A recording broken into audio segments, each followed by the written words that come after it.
دوسرا واقعہ جو عبد المطلب کے ساتھ جو ہے وہ منسلک ہے وہ ہے واقعہ فیل، اور اس میں یہ ہے کہ ابرہہ جو ہے وہ شاہ حبشہ کی طرف سے یمن کا گورنر جنرل تھا، ٹھیک ہے، ابرہہ جو تھا، یہ اس کی بات ہے۔ اور جب اس نے دیکھا کہ اہل عرب جو ہیں وہ خانہ کعبہ کا حج کرتے ہیں اور پوری دنیا کے لوگ وہاں امنڈ آتے ہیں، تو اس نے کہا کہ اس نے تو یہی سوچا نا کہ یہ ان کی تجارت بھی زیادہ ہوتی ہے اور وہ لوگ جو ہیں وہ وہاں آ کے تو طواف کرتے ہیں اور اس طرح سے، تو اس سے چونکہ وہ مسلمان نہیں تھا، اس سے اتنا ڈیپ نہیں پتہ تھا کہ لوگ اصل میں تو آتے ہیں عبادت کے لیے، حج کے لیے، عمرے کے لیے، اور ویسے ہی تجارت تو وہاں ہو ہی جاتی ہے، ٹھیک ہے، ساتھ ساتھ اس نے یہ سمجھا کہ یہ تو ایک مطلب کہ بزنس ہے بہت اچھا، تو وہ مسلمانوں کے ویسے ہی خلاف تھے وہ لوگ، تو اس نے ایسے کیا ابرہہ نے کہ صنع میں ایک علاقے کا نام ہے، وہاں پہ اس نے ایک بڑا کلیسا تعمیر کیا، ٹھیک ہے، اور اس نے یہ چاہا کہ عرب کا جو حج ہے وہ اس طرف پھیر دیا جائے۔ اور جب یہ خبر جو ہے وہ بنو کنعان کے لوگوں کو پہنچی، تو ایک آدمی نے ایسا کیا کہ رات کے وقت جو ہے کلیسا کے اندر گھسا، اور اس نے جو اپنا قبلہ بنایا ہوا تھا اس پر اس نے جو ہے وہ پخانہ جو ہے وہ کر دیا۔ اب ابرہہ کو پتہ چلا تو سخت وہ ناراض ہوا اور 60,000 کا ایک لشکر لے کر کعبے کو نعوذ باللہ ڈھانے کے لیے وہ نکل کھڑا ہوا، اور اس نے اپنے لیے ایک زبردست ہاتھی بھی منتخب کیا، اور لشکر میں کل 9 یا 13 ہاتھی تھے۔ ابرہہ جو یمن سے یلغار کرتا ہوا مغمس پہنچا، ایک علاقے کا نام تھا، تو وہاں پہ لشکر جو ہے اس کو ترتیب دینے لگا نا، اور ہاتھی کو تیار کر کے کہ مکہ میں داخلے کے لیے کہ ہاتھی پہلے جائیں گے، اور اس طرح سے۔ اب یہ ہوا کہ جب اس نے ایک سیٹنگ کی، پورا ترتیب دیا، اور جب وہ لوگ مزدلفہ اور منی کے درمیان وادی محصر میں پہنچے تو ہاتھی بیٹھ گیا، اس کا جو ہاتھی تھا وہ بیٹھ گیا، اور کعبے کی طرف بڑھنے کے لیے کسی طرح نہ اٹھا۔ اس کا رخ جب شمال جنوب یا مشرق کی طرف کیا جاتا تو اٹھ کر دوڑنے لگتا، لیکن جب کعبے کی طرف کیا جاتا تو وہ بیٹھ جاتا۔ اسی دوران اللہ نے چڑیوں کا ایک جھنڈ بھیج دیا جس نے لشکر پر پتھر گرائے، اور اللہ نے اسی سے انہیں کھائے ہوئے بھس کی طرح بنا دیا۔ یہ چڑیاں جو تھیں یہ ابابیل اور قمری جیسی تھیں، اور ہر چڑیا کے پاس 3 کنکر تھے، ایک چونچ میں اور 2 پنجوں میں کنکریاں، وہ چنے جیسی تھیں، مگر کسی کو اگر یہ لگ جاتی تھی تو اس کے اعضاء جو ہیں وہ بالکل کٹنا شروع ہو جاتے تھے،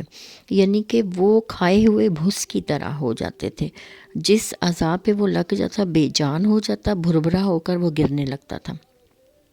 اور یہ کنکریاں ہر آدمی کو نہیں لگی تھی، بلکہ یہ لیکن لشکر میں ایسی مطلب کہ ابھی یہ کنکریاں بہت سے کم لوگوں کو لگی تھی،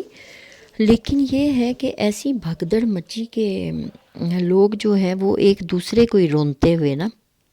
بھاگ نکلے، اور اپنے ہی جو لشکر کے لوگ تھے وہی ایک دوسرے کے مرنے کا سبب بن گئے، اور یہ جو بھاگنے والے تھے یہ بھی جس راہ سے گزر رہے تھے وہاں پہ راستے میں چشمے پر وہ گرے ہوئے مل رہے تھے۔ اب ابرہہ پر اللہ نے ایسی آفت بھیجی کہ اس کی انگلیوں کے پور جھڑ گئے، اور صنع پہنچتے پہنچتے تو وہ بالکل ہی چوزے جیسا ہو گیا، پھر اس کا سینہ پھٹ گیا اور دل باہر نکل آیا اور وہ مر گیا۔ ابرہہ کے اس حملے کے موقع پر مکہ کے باشندے جو تھے وہ انہیں جب پتہ چلا کہ ابرہہ حملہ کرنے کے لیے آ رہا ہے تو وہ اپنی ساری چیزیں چھوڑ کر جان بچانے کے لیے نا پہاڑیوں پر چڑھ گئے اور وہاں جا کے چھپ گئے، اور جب لشکر پر عذاب نازل ہو گیا تو اطمینان سے وہ اپنے گھروں کو لوٹ آئے۔ اور یہ واقعہ جو ہے وہ بیشتر اہل علم کے بقول جو ہے نبی کریم صلی اللہ علیہ وآلہ وسلم کی پیدائش سے صرف 50 یا 55 دن پہلے ماہ محرم میں پیش آیا، یعنی یہ 571 کی فروری کے شروع میں یا مارچ کے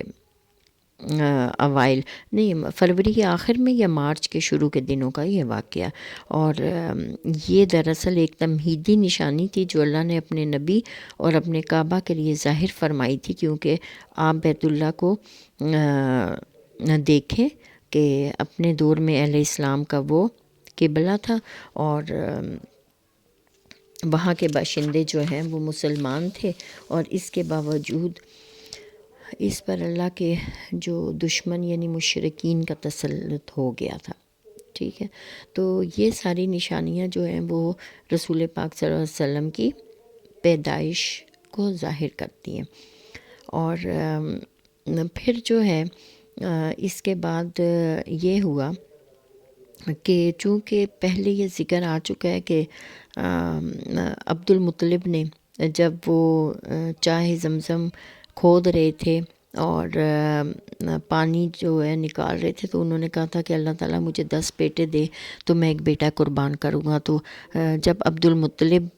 جو ہیں ان کی شادی ہوئی تو اللہ تعالیٰ نے انہیں 10 ہی بیٹے دیے، اور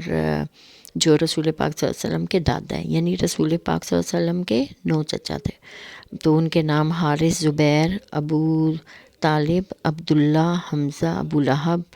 غیداق، مقوم، صفا اور عباس تھے۔ بعض کہتے ہیں کہ 11 تھے، بعض کہتے ہیں 12 تھے، یعنی 11ویں کا نام قسم تھا، اور بعض کہتے ہیں کہ ایک اور تھا جن کا نام جو ہے وہ عبد الکعبہ، اور ایک کا نام حجل تھا، لیکن زیادہ تر لوگ جو 10 کے قائل ہیں اور کہتے ہیں مقوم ہی کا نام عبد الکعبہ تھا، اور غیداق کا نام جو ہے حجل تھا، اور قسم نام کا کوئی شخص عبد المطلب کی اولاد میں سے نہ تھا۔ اور عبد المطلب کی 6 بیٹیاں تھیں، ام الحکیم جن کا نام بیضہ تھا، برہ، عاتقہ، صفیہ اور عروہ اور امیمہ تھی، یہ ان کی اولاد تھی۔ تو اب ہم پھر آگے دیکھیں گے کہ